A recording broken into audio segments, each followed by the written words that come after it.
more than happy with the organization of the school. We've never seen anything like that at Richmond Heights, ever, since day one. I have 4 children, 2 of them are in college, and I have a 9-year-old son who's in special needs program at Richmond Heights. I need the services of that community for him. My daughter was socially just not doing well at her school. She was very quiet, very withdrawn. She was intimidated, and so I brought her here. She's just awesome. It was wonderful. She is one of the 31 that were tonight. It's very hard to see the disappointment and the anguish in my daughter's face. She had many friends here that were here at graduation sobbing. Not just her, kids in the community that live here, parents that live here, that would come up to me and say, I'm so sorry, I wish there was something I could do, there's nothing I can do. And there's really nothing I can do. Open enrollment is your policy. So you have to do what you think is right. What I'd like to see is a grandfather clause for those 31 kids so that they can stay. If not until they graduate, at least for another year to give us time to prepare. Getting that letter 3 weeks before the end of the school year was hard on those kids to be in the school for 3 weeks and know that they couldn't come back. It made it very, very difficult for them. Those kids are going to be on school boards someday, and they're going to be faced with decisions that they have to make. I just wish that you guys could make this one decision for them and think about them, think about their families. The 31 kids in open enrollment could pay for your turf that you need. So, the families in open enrollment, they just don't drop their kids off here and leave.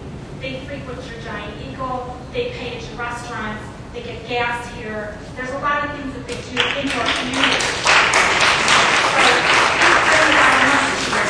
As well. They just don't not contribute.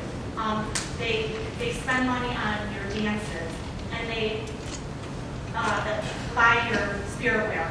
We do a lot of things because we're proud of this school, and we're proud that our kids were part of it, and we love for them to stay. And we would ask for you to vote, at least let them stay. And if you want to cap it, if you want to know where to cap it after them, please.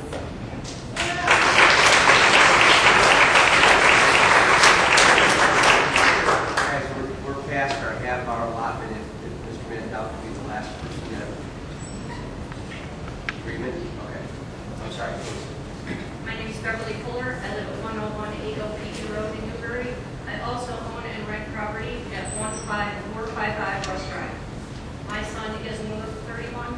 I went about this the correct way. Instead of using our address in Chesterland to get him here, I've done it the proper way. My question, Lord, is why weren't we given a week or 2 weeks notice that we were given in the past to let our kids stay before we went publicly? I want to answer now. Yeah, answer the question. Can you answer the question? Can any of you answer that question? We haven't answered anybody's question, but I would... Nobody answers questions. Hold on 1 second, please. Well, I think that question would go to Mr. Palmer because it's a Hold on. Wait a second, guys, please. I did ask everybody to give a certain amount of respect. If you want this question answered, and this group wants this question answered, then I defer to the superintendent, okay? The letters were established by him, they were sent by him. Well, why and what the criteria was your... I'm sorry, state your We question. were given last year a week to get our applications in. Okay. This year we were not given that opportunity. And our kids, my son's been here for 3 years. So why weren't we given that opportunity this year?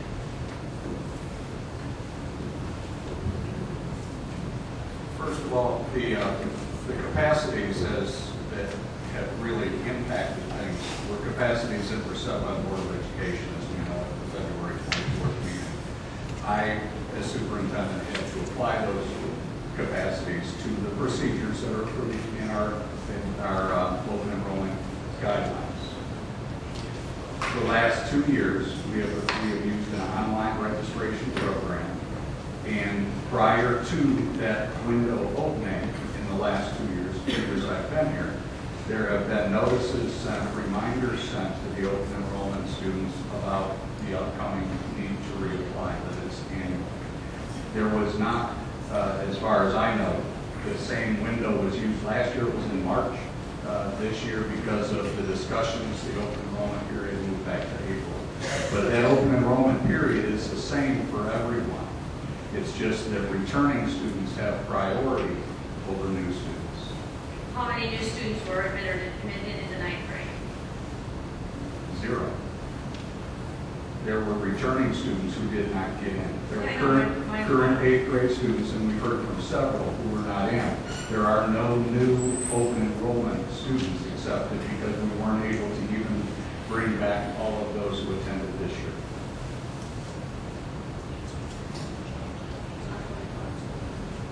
I'm sorry. Do you have any other comments? No, that's all, I was just asking those questions. I mean, because nobody would answer those. Nobody answers questions on this board when they're asked. So I'm just asking, why weren't we given the notice before? I would say again, that the board set the capacity. The board does not go through the procedures of determining. So for them to be able to answer, they wouldn't be able to answer that question. Why were the numbers reduced so bad that the open enrolled kids that were here could not stay? And that question is one not for me. Okay. Let me say this. Okay, let me say this. Let's hear that. Let me say this. We have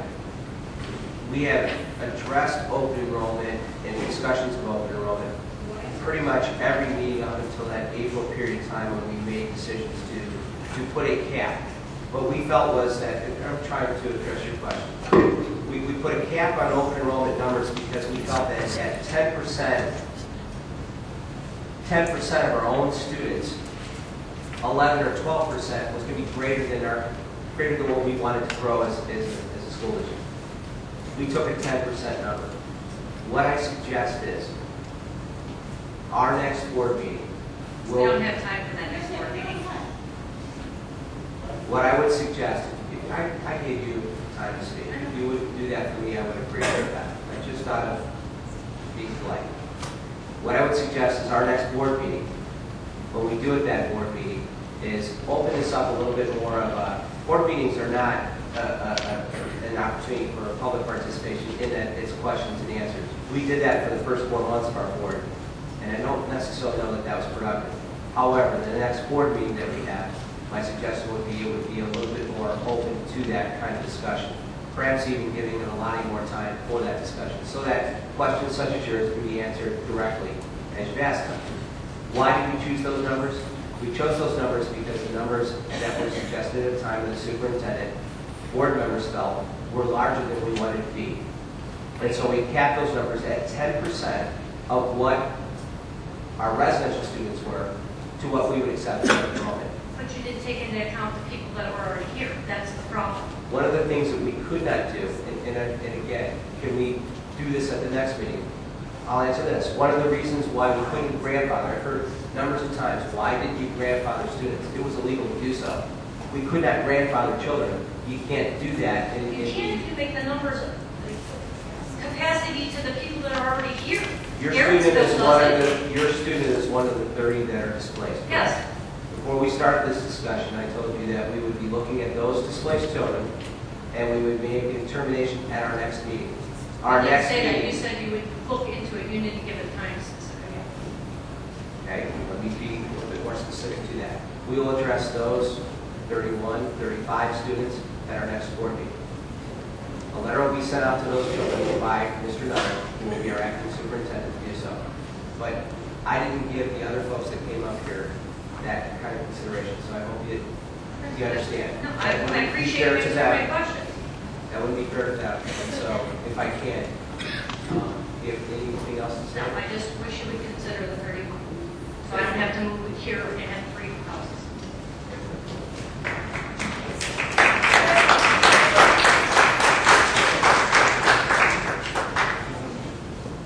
Bernard Mandel, 823 Davis Green Pines Drive, Russell. And I'm sure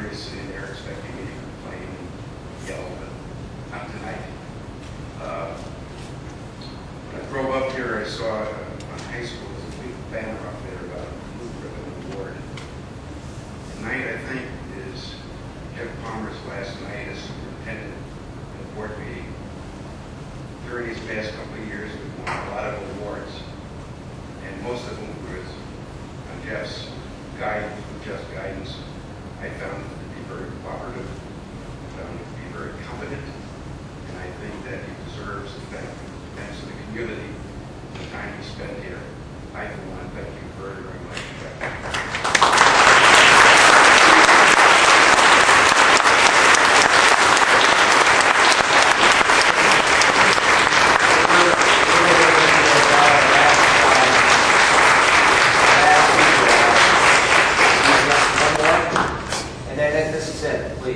Dave Debs, 8245 Del Vernon. I moved here 3 years ago.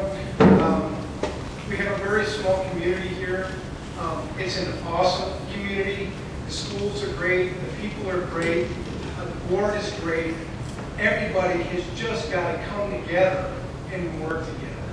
Get the egg off our base. Get along. It's kind of like the Gridiron Club and the Boosters. We all got to get along. Thank you so much for the vote on the turf. I was a displaced kid in 3rd grade. They didn't say, no, come back. I was in the same school district. They just decided to say, oh, no, you got to go to this school instead. It stunk. These kids that we've said no to, please, please, please, and I said the same thing about the turf months ago, but reconsider these kids. They're good kids. They got friends here. There's adults that love their kids. Reconsider, get these kids to stay back. I mean, please.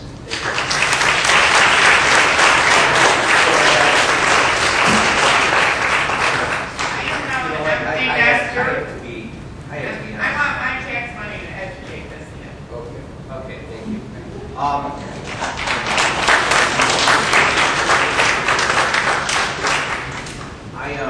I appreciate everybody for giving their opinions. It takes a lot to get up in front of a microphone, in front of a bunch of people, and express how you feel. Thank you very much. Gentlemen, we're going to the announcement of the next board meeting. I think based on the light of where we're at with the, for lack of better terms, we'll call them 31 students.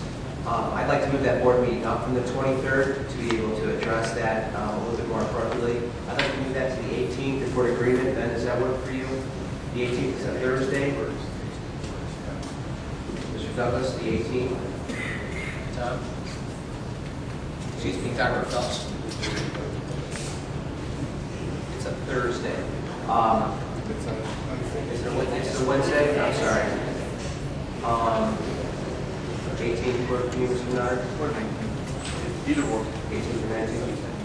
I think the 18th, and I think I agree with what we heard tonight, the sooner the better. Okay, so, Is the 19th possible? Yes. Thursday as opposed to Wednesday? Yes. Thursday is better. okay. Do the 19th. Okay, I'm going to move that, is that a motion, Shauna? Yes. Okay, I'm going to move that we move our board meeting to the 19th to move this up to discuss many of the topics, but most importantly, the open enrolled students that have been displaced to the 19th as opposed to the 23rd. Do I have a second? Second. I have a roll call, please. Mr. Thorson? Yes. Mr. Douglas? Yes. Mr. Kukowski? Yes. Dr. Phelps? Yes. Okay. I motion. Oh, I'm sorry. One thing before you Yes. adjourn, with moving that meeting up, is just for forward thinking, there will likely need to be the typical need for an end of fiscal year meeting at the end of that last week of June as well, so you're likely need to have one. I appreciate that, Jeff. Thank you. And before we move to adjourn, Yes. do we need to formally close the meeting?